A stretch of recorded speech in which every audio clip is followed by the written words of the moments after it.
और अब बात पीएम मोदी के मिशन यमुना की। दिल्ली में बीजेपी सरकार बनने के बाद यमुना सफाई का काम जोरों पर है। यमुना सफाई के लिए बड़ी बड़ी मशीनें लगाई गई हैं। मास्टर प्लान के तहत यमुना की सफाई की जा रही है। 2027 तक यमुना को साफ करने का लक्ष्य रखा गया है। और कैसे यमुना सफाई का अभियान चलाया जा रहा है, हमारे सहयोगी आदित्य ने एक रिपोर्ट तैयार की है, देखिए। दिल्ली विधानसभा चुनाव 2025 में यमुना का मुद्दा सबसे बड़ा रहा। भाजपा की सरकार 27 साल के बाद बनी है, आम आदमी पार्टी सरकार से बाहर चली गई है। ऐसे में यमुना की सफाई का मामला इतना गहरा रहा कि भाजपा की सरकार आने के बाद प्रधानमंत्री नरेंद्र मोदी ने अपने भाषण में यमुना मैया की जय की जयघोष के साथ में यमुना को साफ करने की बात कही।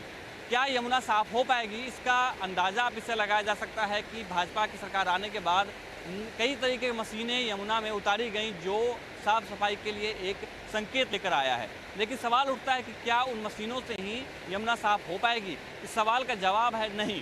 सिर्फ उन मशीनों से कुछ नहीं होने वाला जब तक कि सीवेज ट्रीटमेंट प्लांट ठीक से काम ना कर पाए।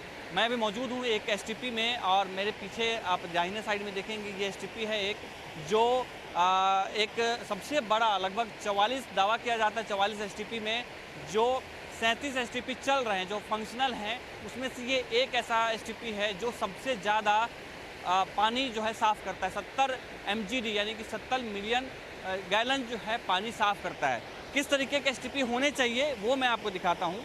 ये देखिए, ये वो पानी है जो सीवर से एसटीपी में आता है और उसका आउटलेट है ये, यानी कि पूरे नाले को साफ़ करता हुआ जो पानी आता है वो मैं ये पानी निकाल के आपको दिखाता हूँ कि किस तरीके का पानी है और कितना साफ़ है। और आप अंदाज़ा लगा सकते हैं कि ये देखिए, ये इतना साफ़ है और इतना साफ़ पानी है कि आप इसमें हाथ आराम से धो सकते हैं। और जब तक मैं आपको ये ना बताऊं कि ये पानी एसटीपी का है, सीवेज का है, तब तक आप समझ ही नहीं पाएंगे कि ये सच में क्या नाले का पानी है। और अगर ये पानी यमुना में जाता है तो यमुना को कोई नुकसान नहीं होता है, जबकि इस तरीके की स्थिति बाकी एसटीपी के साथ नहीं है। ये एक उदाहरण है कि साफ़ एसटीपी होने से यमुना किस तरीके से साफ़ हो सकती है। और यही चर्चा हम आज करेंगे कि आखिर ये जो पानी है, ये पानी इतना साफ़ कैसे है और बाकी जगह पे साफ़ क्यों नहीं हो पाता है। इन सब चीज़ों की चर्चा करेंगे। और जो 70 MGD पानी ये प्रतिदिन जो है यहाँ से साफ़ होता है। हमारे साथ में विश्वास बने हुए हैं। विश्वास, एक बात बताइए, ये पानी एसटीपी का है? जी, और ये हमारी 70 MGD की जो कोरोनेशन पिलर के पास वाली एसटीपी है, ये उसके आउटलेट से हमने पानी निकाला हुआ है। और इस पानी की बीओडी है 6 mg पर लीटर और फीकल कॉलीफॉर्म है 180 MPN पर 100 ml। और उस स्थिति में आप देख सकते हैं कि पानी कितना ज़्यादा साफ़ है। बिल्कुल आप बता ही नहीं सकते हैं कि ये जो है ये सीवेज का ट्रीटेड वाटर है। तो सीवेज को भी हम इस तरीके का बना सकते हैं अगर हमारी एसटीपी सही से काम करेंगी। और ये दिल्ली की सबसे बड़ी एसटीपी है जो कि इतना साफ़ पानी ट्रीट कर रही है। अच्छा, तो क्या बाकी जैसे 44 दावा किया जाए 44 एसटीपी हैं जिसमें 37 काम करता है, तो बाकी के एसटीपी के साथ में क्या दिक्कत है? उनमें इस तरह के साफ़ क्यों नहीं? क्योंकि सबसे बड़ा कारण जो है सीवेज ट्रीटमेंट प्लांट काम ना करना और सीवेज की पानी यमुना में मिलना है, जो हमने बाकी जगहों पे देखा है। तो आखिर क्या कारण है कि 37 काम नहीं कर पा रहा है? देखिए, कारण एग्जैक्टली स्पष्ट करना, तो ये तो मुझे लगता है कि ये क्वेश्चन डायरेक्ट उन्हीं से बनता है। इस पर मैं कुछ बोलूँ वो आई थिंक बेहतर नहीं होगा। मगर ये उनके लिए, उनकी अकाउंटेबिलिटी उन्हें फिक्स करनी पड़ेगी कि अगर उनको उस काम के लिए पे किया जा रहा है तो फिर वो क्यों पानी को बाईपास कर रहे हैं। इनफैक्ट ऑन ग्राउंड भी जो नंबर, ये 6 बीओडी का पानी है, आप 12 बीओडी का पानी जो होगा वो भी ऑलमोस्ट इसके आसपास होगा, हल्का सा ही गंदा होगा। ऑन पेपर 12 दिखा के आप जब साइट विजिट करेंगे तो आपको पानी जो निकलता हुआ दिखेगा उसका बीओडी आपको 100 के भी ऊपर मिलेगा, एकदम काला पानी मिलेगा। तो अंदर वो पानी पूरी तरीके से या तो बाईपास कर दे रहे हैं, वो ट्रीट ही नहीं कर रहे हैं, उसको ऑपरेशन ही नहीं कर रही है एसटीपी। इस तरीके की चीज़ें अंदर से हो रही होंगी, तभी आपको बाहर पानी इस तरीके का दिखेगा। तो ये क्वेश्चन डायरेक्ट जो एसटीपी ऑपरेट कर रहे हैं उनसे भी बनता है, सरकारों से भी बनता है कि वो आखिर कब इस पर ध्यान देंगे कि भाई आउटलेट से पानी कैसा आ रहा है। और देखिए, इस पर और भी शायद बात चल रही है। तो आई थिंक एनजीटी ने ऑर्डर दिया है कि एक डिवाइस होती है, वो अभी जो है एसटीपीज़ के अंदर लगाई जाती है कि वो मेज़र करती है तुरंत, मतलब इंस्टेंटली मेज़र करती है कि इसका पानी की क्वालिटी कैसी है। तो अब अंदर लगी हुई है डिवाइस, तो वो करते क्या है कि उसको कई बार ऐसा हो सकता है, संभावना है कि सही पानी लिया, उसमें डिवाइस अंदर डाल के और अब रिपोर्ट अपलोड कर दी।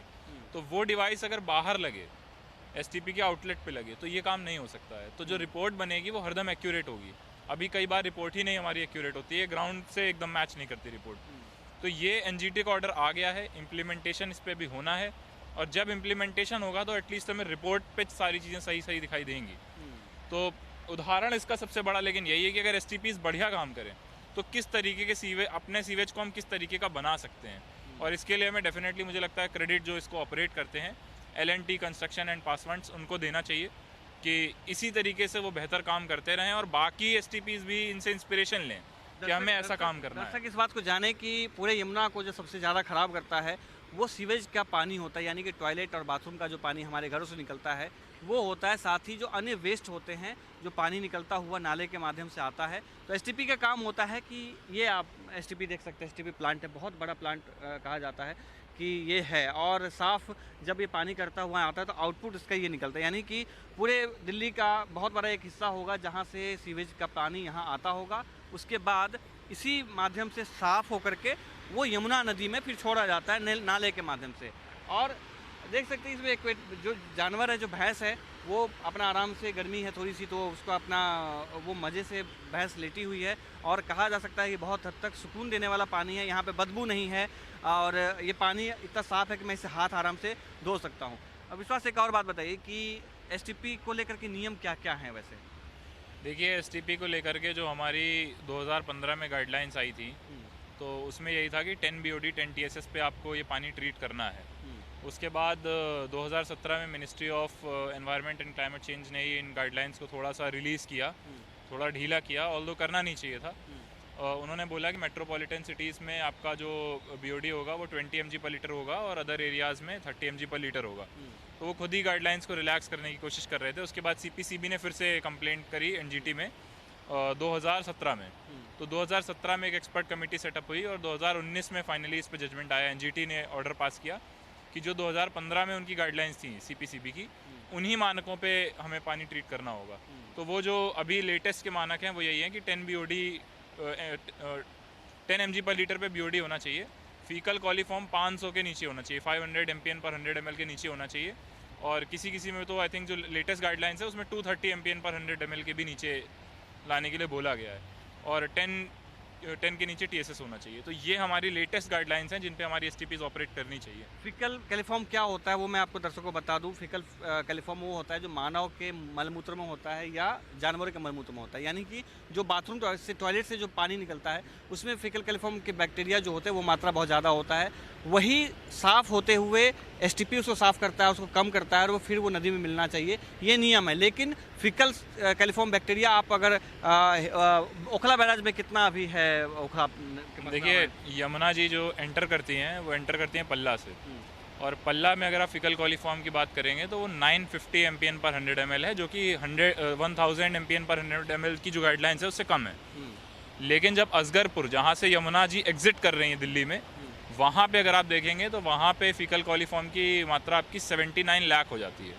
79 लाख का मतलब आप समझ लीजिए कितना ज़्यादा है। गाइडलाइंस आपकी 1000 MPN की है, 500 MPN की है, 230 की हम बात कर रहे हैं, और एग्जिट करते करते यमुना जी का जो फीकल कॉलीफॉर्म बैक्टीरिया है वो 79 लाख MPN पर 100 ml है, जो कि बहुत ज़्यादा है। मतलब कि जो भी पानी ट्रीटमेंट के बिना मिलाया जा रहा है, जो भी सीवेज का पानी उसे बिना ट्रीटमेंट के मिलाया जाता तब तो इतना है। अगर इस तरीके से साफ़ किया जाता तो वहाँ पे उस तरह की स्थिति उत्पन्न नहीं होती। जी बिल्कुल।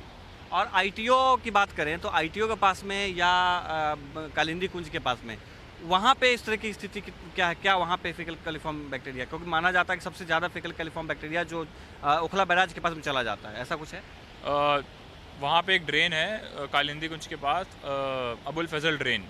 तो अबुल फजल ड्रेन में भी मुझे एग्जैक्टली नंबर तो नहीं याद है, मगर असगरपुर जो अबुल फजल ड्रेन है उस ड्रेन से भी जो वो ड्रेन जो सीधे यमुना जी में मिल रही है उसका भी फीकल कैलिफॉर्म बैक्टीरिया वो लाखों में ही है। तो जब उतना सीवेज डायरेक्ट मिलाया जाएगा, फीकल कैलिफॉर्म बैक्टीरिया हाई होने का मतलब ही है कि डायरेक्ट सीवेज उसमें बह रहा है। तो डायरेक्ट वो जब ड्रेन आके यमुना जी में मिल रही है, यमुना कालिंदी कुंज घाट पे, तो फिर यमुना जी का तो बढ़ेगा ही बढ़ेगा, जाहिर सी बात है फीकल कॉलीफॉर्म।